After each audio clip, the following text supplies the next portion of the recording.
Hello and welcome to the Sports Show with Bob Spino.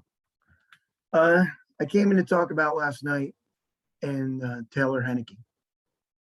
Of course, the Washington game against the New York Giants.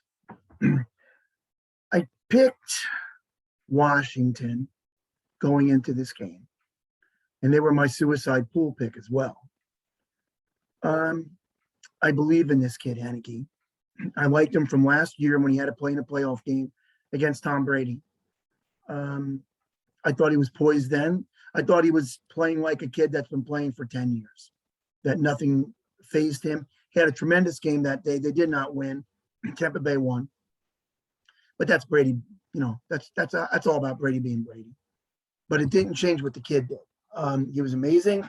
And I said even then that this kid, everybody was saying Washington needs a quarterback. And I said, no, I think they found one. This kid's amazing. And I kid you not on this. And now I'm actually, after the game, I got a little scared because I do get a lot of things right that are similar to this. I can look at a guy one time and go, he's going to be great. And it turns out he's great. I did it with Cal Ripken as a rookie. I said in his rookie year, maybe second year in, that he was going to break the Garrick thing as long as he stayed healthy. And he did. And this is years before he actually did it. And it even shocked my brother, who's, Mr. Everything in sports, when I told him that years ago. But I do have a sense of looking at you one time. I knew Pat Mahomes was going to be a superstar. I got kicked off of Kansas City Facebook almost because I was bashing Alex Smith, who taught him nothing, by the way. You don't teach talent like that. Him sitting out the first year only wasted a year of his life. You can't teach what he's got. And same thing with this kid. I liked him from the start, and I knew he was going to be a good player. And now they're talking like he's, the all everything of the Redskins, the guy they've been waiting for years. And when they were saying that on ESPN, I just want you guys to know I said it first, way before you guys. Not even kidding. And I'll put my hand on 10 Bibles and tell the truth on that, because I really am telling the truth. And everything I tell you on the show is the truth. And I'm, like I said, I'm teaching you and the world and even ESPN, the almighty ESPN, which is not so almighty at all. But, they're the ones that were calling Mahomes a high school quarterback. Good call. But I knew he was going to be great because he could throw. And I knew that even linebackers were afraid to play him before they ever did, before he ever played a game in the league. That was the word going around. So that just enhanced my belief that he was going to be great. And this kid too, is he going to be like Mahomes? But is he really, really good and somebody you might want to start for the foreseeable future? You bet. This guy's a really good quarterback. And he did throw the interception at the end of the game, but the Giants jumped that route because he was throwing short the whole game. And the wide receiver couldn't get around. He was double teamed, and the cornerbacks just hopped in there and intercepted it. But the linebacker was standing right next to him. That's what made him, not be able to shield the ball so it couldn't be picked off. But in any case, I thought Taylor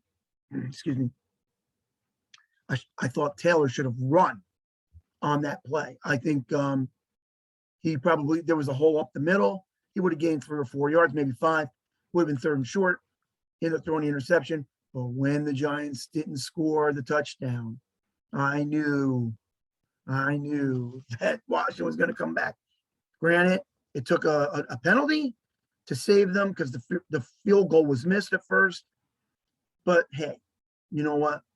That stuff happens all the time. I mean, teams call timeout when the guy kicks it and he misses it and give him a second chance. I've seen it happen, and the second time he makes it, and the team that calls the timeout that's losing ends up losing, But it happens. I'm just glad for my suicide pool pick that he jumped off sides. But nevertheless, Daniel Jones played the best game of his career. I thought Washington should have had a tracer on him, especially after the first half, because he had scripted plays where those were quarterback draws, no doubt. And they were, that was not by accident. And he was gaining big ground on the ground. He was gaining a lot of yards. And they should have adjusted to that in the second half. They didn't. But they held them enough midway through the third and fourth, where they were making them kick field goals. And then they played the field goal game for a while. It went 3, it went 6, it went back to 3, it went back to 6. But it was never 7 or more. That allowed Washington to, have that 2-play touchdown drive and then set them up for the win at the end. And in the first half, too, the Giants outplayed them. I mean, they did. But they stayed in close, the holding penalty on the touchdown when Jones scrambled in for a touchdown was big. It kept them to 3 points instead of 7. Here's my UCLA hat. Just thought I'd let you know. And that was big because at the end of the half, Taylor did it again. He drove them all the way down the field. I think it was a 90-yard drive, actually. The one was, anyway. The other one was 75. And, that did it. They were up 14-10 at halftime.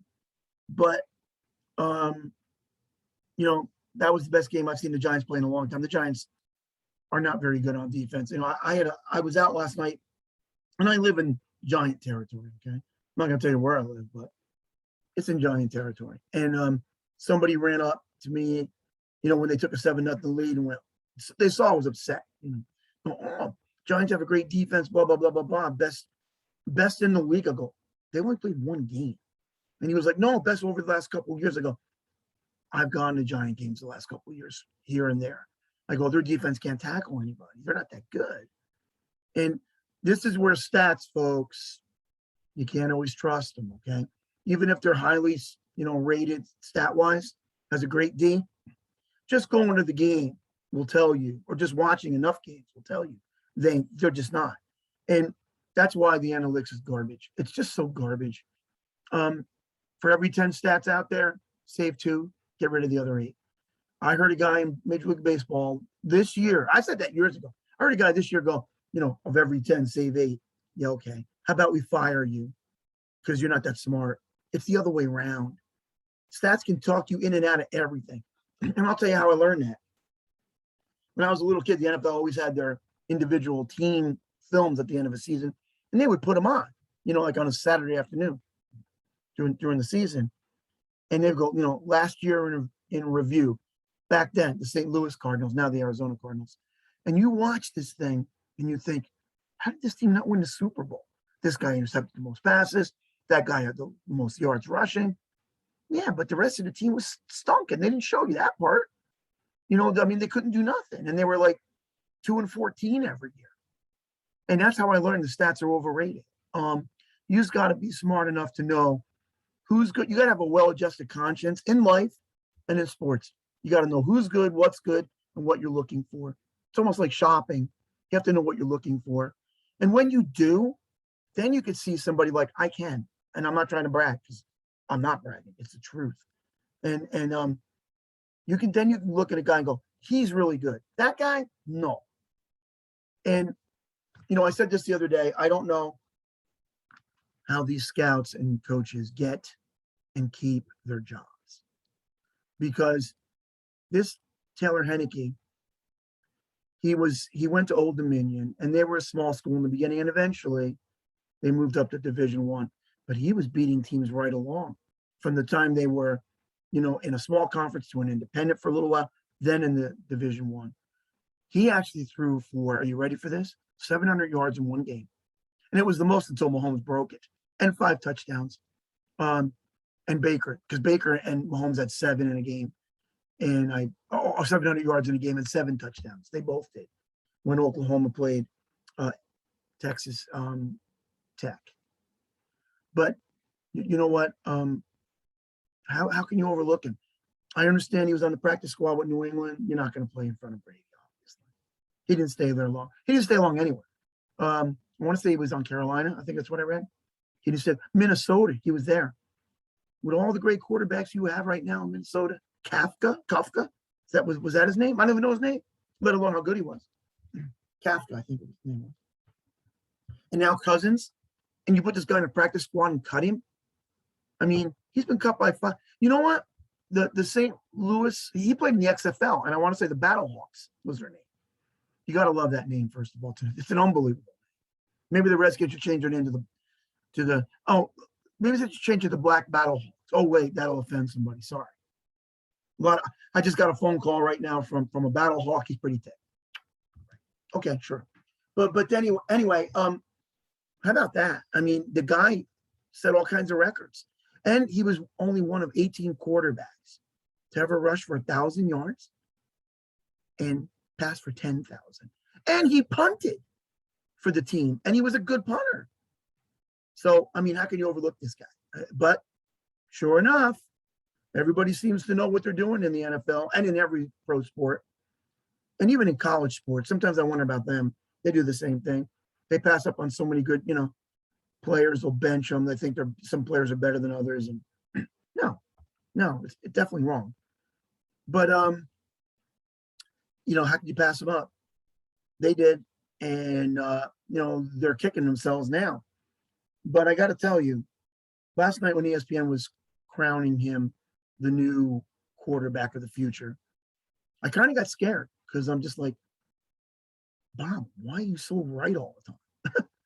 I mean, I'm not trying to be a jerk. I'm really not. I'm just pointing it out because nobody else knows this. My close friends know this. They come to me and ask me for picks. They know. And I don't bet. I got in a suicide pool to be in it with my friend because he asked me in. He asked me 2 weeks in a row who I thought was going to win. Tampa Bay, and they gave us a scare. But they didn't win. They did win in week 1. Okay. And last night, Washington. I don't know. My friend's like, why? It's kind of risky. And I told him, yeah, it is. But you got to take bad teams in this kind of a pool. Once in a while, you got to take teams that are either bad or just so. Or, you can't always pick a great team. So we rolled the dice and we got it. And I really thought they were going to win. I didn't think Washington was going to give up as many points, but Danny Dimes, as they call him, played amazing. He was great. They probably should have won the Giants. Not going to lie. They dropped the open pass. The guy was on the goal line. Just the wide receiver dropped it for the Giants. And then, then there was a holding on the scramble for a touchdown in the first half that Jones ran in. It was a big run. It was a good run too. But the guy helped. So, I mean, what can you do? And then the offsides, obviously. I do have an issue though, excuse me, with field goal kicking. I have a lot of issues with it. Field goals lose usually and touchdowns win. And if you look at the first kick, he kicked it wide right. And that's what I mean about they lose. A lot of times, unless you have a great kicker, even then, you just don't make field goals all the time. But after the penalty, excuse me, after the penalty, I knew. I'm just like, okay, well, the game's over. He's not going to miss a second time. And he did. But when he kicked it far right, and I don't understand this about kickers. I know they try to compensate for the rain and the wind and all that stuff. Kick the darn thing straight down the middle. Unless there's a monsoon that's going to blow the thing sideways, just kick it down the middle. The Bills lost the Super Bowl to the Giants, and they were way better. Way better. And, Lawrence Taylor was a no factor in that game, by the way, for all you lovers of LT. Norwood tried to compensate. He saw the flags on the uprights blowing a little bit. And he goes, okay, it's blowing right to left, so I'll kick it right, squeeze to the left. I don't want to kick it down the middle because it'll squeeze out. Guess again, because it just kept sailing to the right. And just before you ready to kick it, the wind died. So it wasn't blowing back to anything. It wasn't blowing back to the middle. But you just have to kick that ball down the middle. I don't know why they try to angle it. I know they're soccer style kickers and they angle things. But if you're going to angle it straight down the middle. And the kickers don't do it. And they lose a lot because of it. But I knew after he missed the first one, I'm like, he ain't missing the second. And he didn't, you know. And I'd like to thank that giant lineman for jumping on sides because I needed the pool to win. I needed them to lose, the Giants, and they did. Also, I'd like to talk about last night's Yankee game a little bit. But before I do, since we're on the football, let's just stick with it for a minute. I'll tell you who I think is going to win, and I already told you guys in the last show. But I think that, and I'm already 1-0 in college. I'm 2-0 already. After a 76-9 week last week, I'm 2-0 already on the 2 games that were played, 1 in college, 1 in the pro. But I think Buffalo is going to win this game this week against Miami. I know it's in Miami and all that, but I think Buffalo's going to win. They're better. They got to win it. I know Miami has to win too, but I think the Bills are going to win. They're the best team in the division. Cleveland's definitely going to win. They're going to beat Houston. I think the Jets are going to win. I really do. It's almost tempting to bet, although I don't bet, see, but I just think they're going to win. New England did not look that good to me.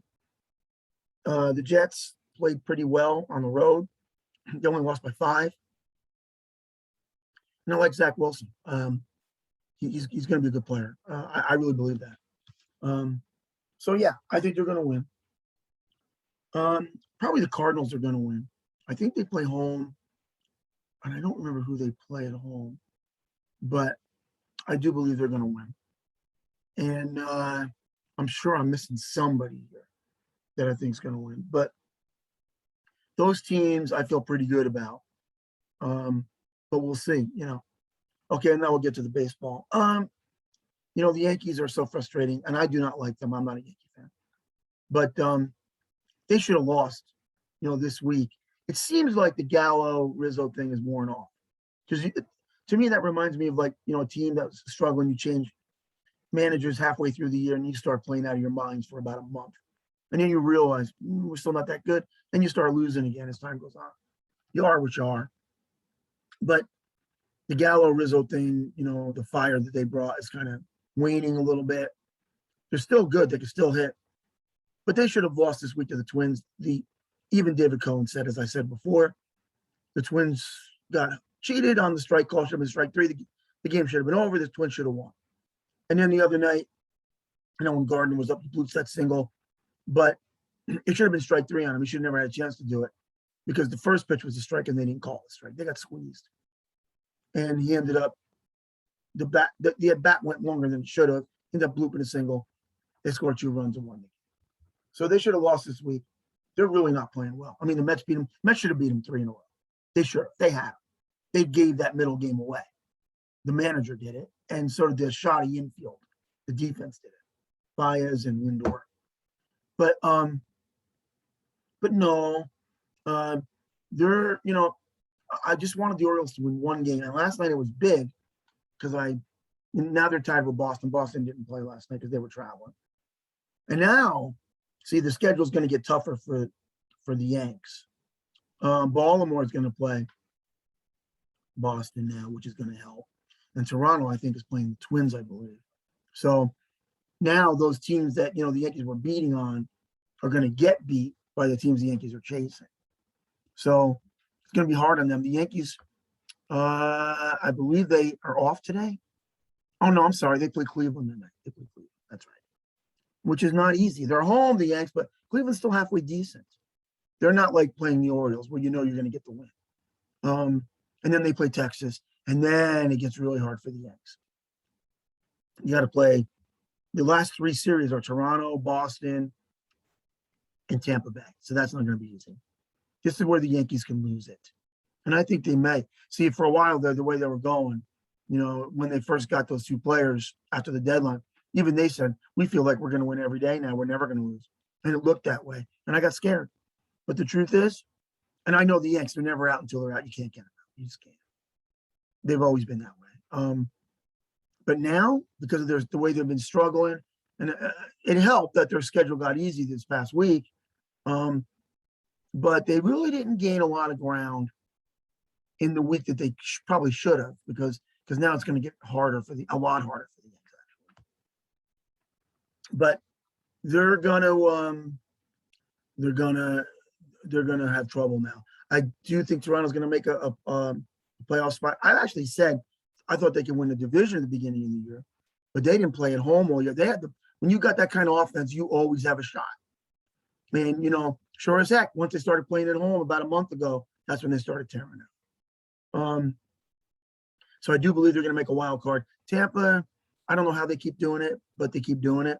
You look at the roster; they don't have a lot of hitting, but they did get Nelson Cruz, a guy I love. He was a Yankee killer, notoriously, and he kills everybody else. So he's just a great player. That helped them. They needed that bat, so they didn't have a lot of bats. But they're solid, and they always they find ways to win. So, question is Boston. Nobody really thought they were going to do what they did, but this year, but they're doing it, and they're still hanging in there. So, schedule's going to get a little easier for them, so they can actually squeak in and be the other wild card. So you're looking at Tampa, division winner, then Toronto and Boston as a wild card. After this week, the Yankees got it tough. So we'll see, though. The Yankees are the Yankees, so you never know. And then the Giants and Dodgers. I listened to some people that said even the Giant players don't even know how they had this kind of a year. They definitely overachieved. And the Dodgers have been right on them, but they've held them back at arm's length pretty much. They were 4 out for most of the year. That's about right around the 4 mark. Now they're down to 1, though. And the Dodgers are the better overall team, and they won the division, 7 years in a row, something like that. I have the Giants down for losing 6 games from here on in, because it does get tough. They got to play San Diego 6 times. They got to play. There's a bunch of other teams. And the Dodgers have it easy. I mean, they got to play Colorado. They got to play Arizona. They should be able to beat those teams. Will they lose a few? Yeah. They got to go to Cincinnati, I think. The Dodgers, Cincinnati tonight. But that's not easy because the Reds are fighting for a last playoff spot.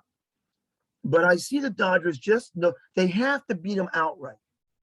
They have to have a better record, because if they don't, if they finish in a tie, San Francisco wins the division because they beat them 10 out of 18 times this year, the Dodgers. They were 10-8. But I think the LA will pull it out. But it's going to be tight. It's going to be tight. We'll see. They definitely have the better schedule coming down the stretch. And as far as the other wild card, man, oh man, how about the Cardinals? They were kind of a no-show all year, but they're the Cardinals. They're like the Yankees. You just can't cut them out. They're the most winningest team of the National League in the history of the National League, really. Them and the old New York Giants and the Giants. But the Cardinals have the most World Series next to the Yankees. They're the only team that has double-digit wins in World Series. So, yeah, you know what? I could see them winning it, but I'm not counting the Reds out because the Reds can hit. The Padres, I don't know where they're going. They need to win every day. I mean, they just do. They're so inconsistent. They can beat the good teams and then lose to the bad ones, And we'll see how that pans out, though. It's going to be close. And then, you have you basically have I would assume that the Braves are going to win a division because, the Mets, no, they can't. They don't have no hitting, and the owner didn't do enough. I want to work for him because I'm a Met fan. I'll definitely help him. I know how to help him the same way I knew about Tyler Haneke. I know who's good and who's not, and who to get. And you don't always have to be big names like Tyler. I keep calling him Taylor. Sorry, Taylor. But they don't always have to be big names. I can just see the talent in some that others can't. I don't know why, but I just can't. I just think that the new owner for the Mets just didn't do enough. Cohen didn't do enough. But I do believe he's going to, because he's got the money and he says he's going to, so I'll take him at his word.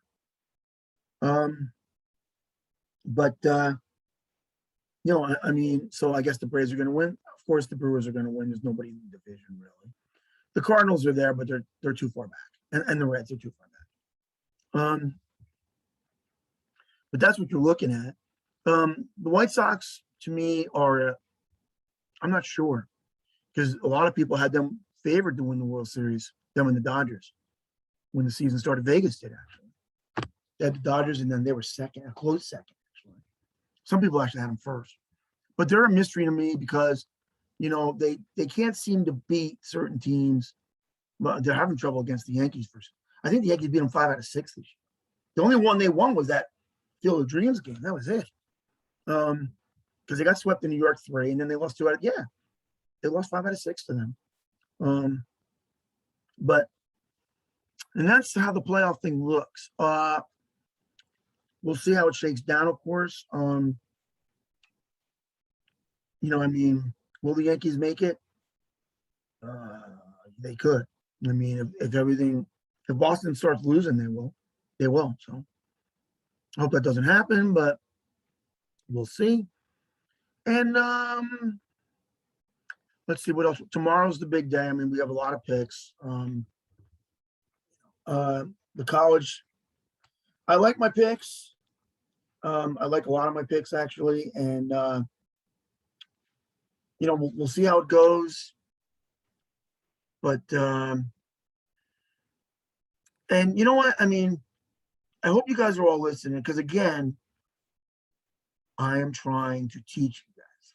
I really, really am. And like I said, the home team wins a lot, guys. They just do. So, but anyway, just keep watching the show, like, subscribe, tell everybody. We have a good show, and we're getting better and better at this. So, and we have big stars coming on, as I said. So, like, subscribe, and tell everybody else, and we'll see how it winds down. I will do another show, as soon as the end of the weekend, because Rob and I are coming on together. I hope Rob's coming on, but he's pretty busy right now, though. But yeah, we're going to go over the games, the Sunday games, and the Saturday games, the college games. So I hope you all enjoyed last night. I was scared, a little scared, but I did think going in that Washington was going to take them out, and they did. It was a strange road they chose to take to do it, but they did it. So, congratulations, Taylor, I got your name right, and Washington for last night's win. It was a great win. Giant fans, it was a tough loss. But when you're not that good, so you got to understand this. When you're not that good, and the Giants haven't been for a while, that's what happens. You learn how to lose. You lose games you should have won. When you win games you should have lost. That's what it does. And I'll tell you one other thing, and I didn't know this. I don't know if I just said it before. But the Giants, since 2018, are the losingest team in football. You got to go some to lose more than Detroit did and the Jets and even the Browns. There were times when those teams didn't win a game the whole year, pretty much, or one at best. So you got to go some to be the worst team, win-wise since 2018 to beat them. You got to go some. That's a special kind of suck, actually. But yeah, that's what they did. So it's no surprise that they got beat last night. But I will say this, Jones, awesome game. You played great. I thought Washington should have adjusted to your running in the second half. They didn't. But you were amazing. That's the best game I've ever seen you play. You keep that up, people will shut up in New York and say you got to go. And if you keep that up, you'll win some games down the road. You will. I do think you'll beat the Falcons down the road. You play them at home in a couple of weeks. We'll see. That should be an easy win for you. But in the NFL, no game is really that easy. But you should have that win, and you'll win some. And the Jets only won 2 games last year, and I'm picking them this week. I was out last night, and a girl just looked at me. What? You're picking them? But yeah, I am picking them. I think they're going to win this week. But we'll see how it goes, and I'll recap it after the whole thing's done. And Rob will help me I want to hear Rob's taking picks too. If you're out there, Rob, let me know. But anyway, wherever you are, but like, subscribe, and watch. And have a nice day, everybody. I'm Bob Spino. And this is the Sports Show with Bob Spino. And I hope your picks turn out good this week. Mine did already. Have a nice day, everybody. Bye now.